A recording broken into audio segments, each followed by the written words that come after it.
Well, it is currently 5 after 5 in the morning, and we're headed down to the very southern part of Indiana, south of Evansville, in Mount Vernon, Indiana, to pick up a barn find of a tractor that we bought online on a online auction.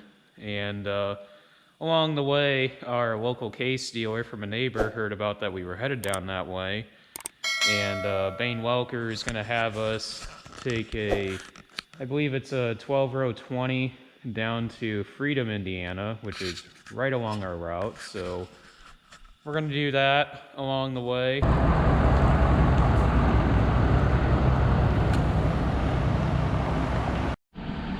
Round 2.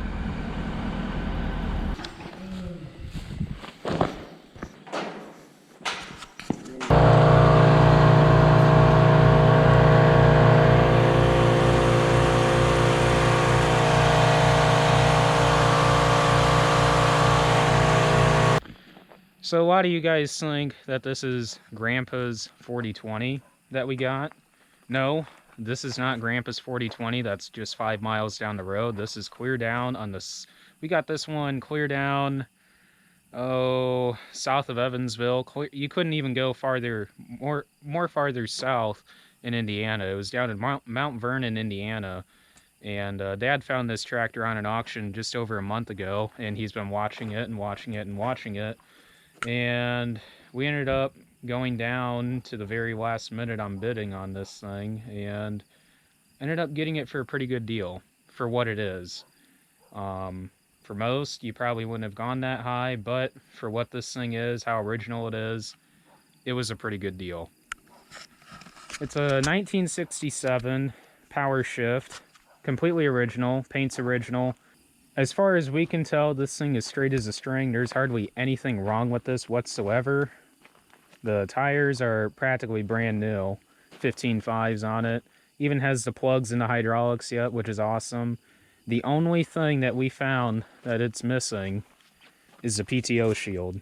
We looked all over everywhere in the barn, could not find it. So we're assuming the PTO shield was lost with it. Not too big of a deal. Even came with the radio, which is pretty awesome, and he didn't even mount it on the fender, which is pretty awesome too. So there's no holes in the fenders there was no holes drilled in the fender, which is awesome. He ended up mounting it on a pole. It does need new batteries, obviously. They said, the auction company said that it sat for 5 years. Well, the way it looks, we're thinking it sat for a little bit longer than that. We looked it over today, and obviously we're not just going to be able to buy 2 new 12-volt batteries and start this thing up. There is a couple of little things on here that we need to do to it yet. So eventually here, we'll get new batteries for it. Dad's possibly thinking of converting this over to a 12-volt instead of a 24-volt. Grandpa and I both think that we should just keep it as a 24-volt system just because of how original this thing is, and we want to keep it as original as what we can, because a lot of you guys are probably going to ask, are we going to restore this tractor?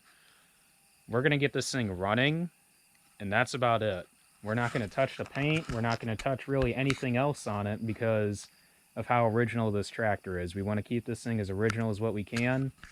Now, in regards to the 1964 power shift with the, I believe, it has an aftermarket cab on it of my grandpa's that's just over on 421.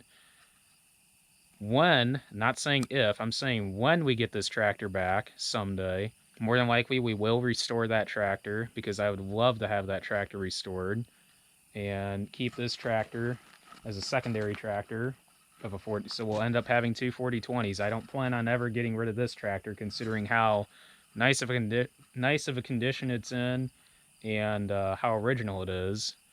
So, but time will tell on it. But hopefully sometime this winter we'll get it rolled in the shop, either possibly tomorrow, or we'll just roll it in the shed there next to the unstyled G, or unstyled A, sorry, and leave it there till this winter and work on it and get this thing running. Because obviously, like I said, there is a few things on here that we need to look at and work on yet on this tractor. We can't just throw 2 new 12-volt batteries on here and start it up.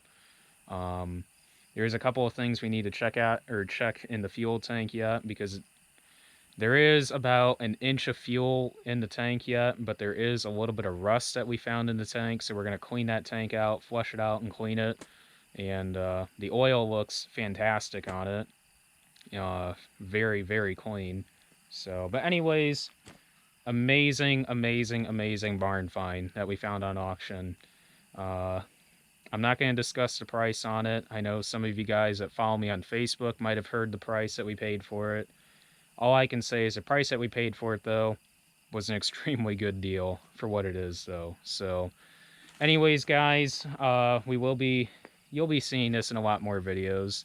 And I'm pretty excited that we finally have a 4020, not the 4020, but a 4020 on the farm now. So, this will be pretty awesome. Anyways, guys, thanks for watching, and stay tuned for more videos.